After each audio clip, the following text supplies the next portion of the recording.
Start हो गया। नमस्कार दोस्तों, आप देख रहे हैं राज खबर। हमारी मौजूदगी पटना के गर्दनी बाग में है और यहाँ धरने पे बैठे हुए हैं लोग। इनका क्या मांगे हैं हम इनसे जानेंगे। क्या मांगे हैं आपका? हमारा मांग है कि हम लोग लोक आंदोलन के न्यास के कार्यकर्ता हैं। परिचय दीजिए आप लोग। सुखदेव सिंह विर्क और हमारे जो राष्ट्रीय अध्यक्ष हैं अन्ना हजारे जी हैं और दीदी कल्पना कार्यकारिणी अध्यक्ष हैं, जो उनकी रेख में ये धरना चल रहा है।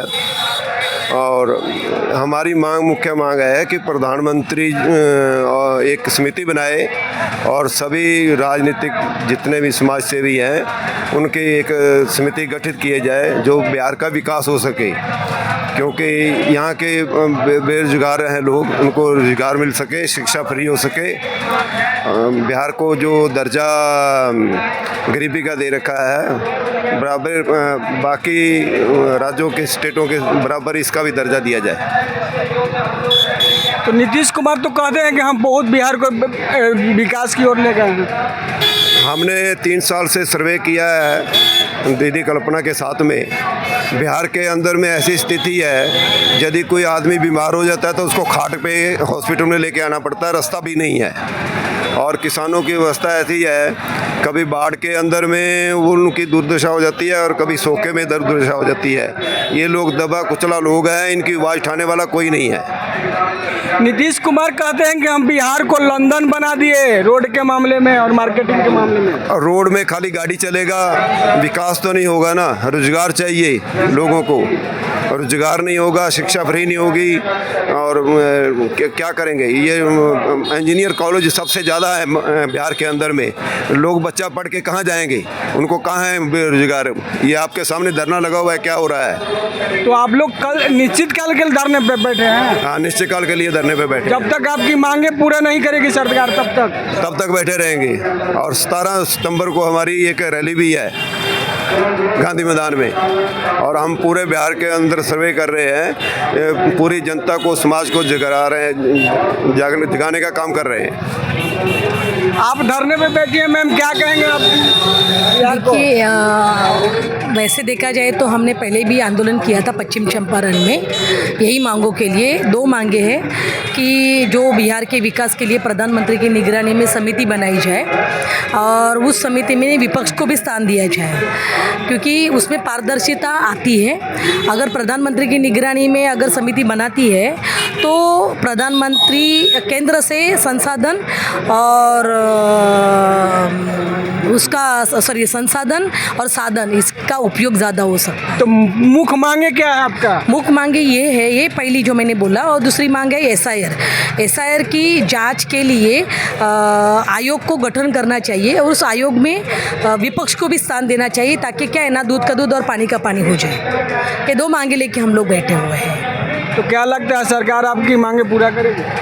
लगता तो नहीं है, लेकिन प्रयास तो हम कर रहे हैं। प्रयास कर रहे हैं, लगता नहीं है? लगता नहीं है पूरी करेंगे, प्रयास कर रहे हैं, क्योंकि अगर पूरे करने होते तो शायद पहले ही कर देते। 20 साल से उन्हीं की सत्ते पे बैठे हुए हैं, तो 20 साल में अगर उन्होंने नहीं किया है तो पता नहीं अभी कर पाएंगे कि नहीं कर। तो सरकार पे भरोसा नहीं है आपको?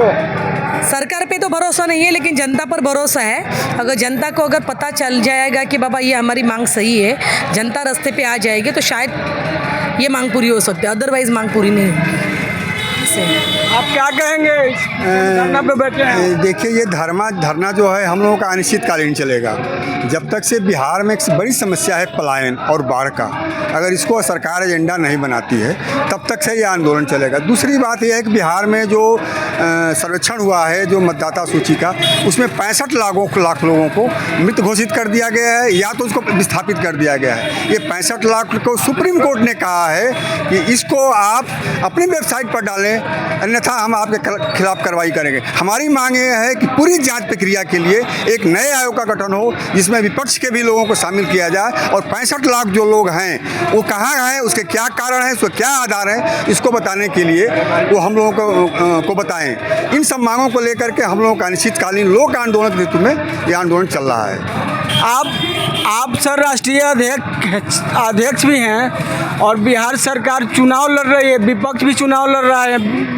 चुनाव के विषय में आप क्या कहेंगे? देखिए, चुनाव से हम लोगों का कोई बहुत लेना देना नहीं है, लेकिन निश्चित तौर पर हम बिहार की जनता को जागरूक करेंगे, चेतना से लैस करेंगे कि एक ऐसी सरकार बनाए जो लोकतांत्रिक हो, जो गरीबों के हक में फैसला दे और लोकतांत्रिक तरीके से फैसला ले, और गरीबों के पक्ष जो अनुसूचित जाति के लोग हैं, आदिवासी लोग हैं, जो पिछड़ी जाति के लोग हैं, उनको मुख्य धारा में शामिल करे, उनको विकास की मुख्य धारा में शामिल करे। ऐसी एक सरकार का गठन हो। वो सरकार जनता जैसे बिहार की चुनती है, उससे हम लोग सहमत रहते हैं। लेकिन फिलहाल हम लोग जनता को ही जागरूक करेंगे कि एक अच्छी सरकार जो बिहार बदलाव के लिए जाना जाता है, उस तरह की बिहार सरकार के लिए हम लोग जनता को जागरूक कर रहे हैं। आप कह रहे हैं कि अनुसूचित जाति, जनजाति और अति पिछड़ा को कह रहे हैं कि एकजुट करेंगे और सबको जागरूक करने की बात कर रही हैं, तो बिहार सरकार भी तो यही सोचता है कि सबको जागरूक करें। नहीं, बिहार सरकार जो है उन्होंने एक अति पिछड़ा और तो महादलित, बिहार सरकार अति पिछड़ा में तो आते हैं वो नीतीश कुमार। नहीं, नीतीश कुमार तो पिछड़ा है, हम उसमें नहीं जाते हैं। लेकिन बिहार सरकार जो नीतीश कुमार हैं, उनकी शुरुआती दौर में उन्होंने अच्छा काम किया है। यहाँ रोड भी बनवाया है, कानून व्यवस्था भी किया है, जो जंगल राज था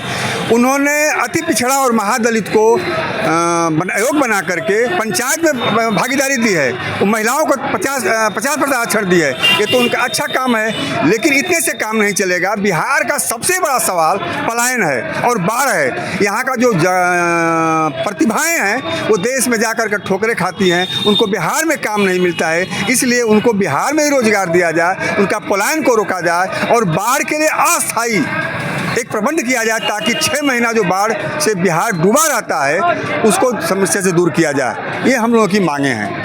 आप अपना परिचय दीजिए।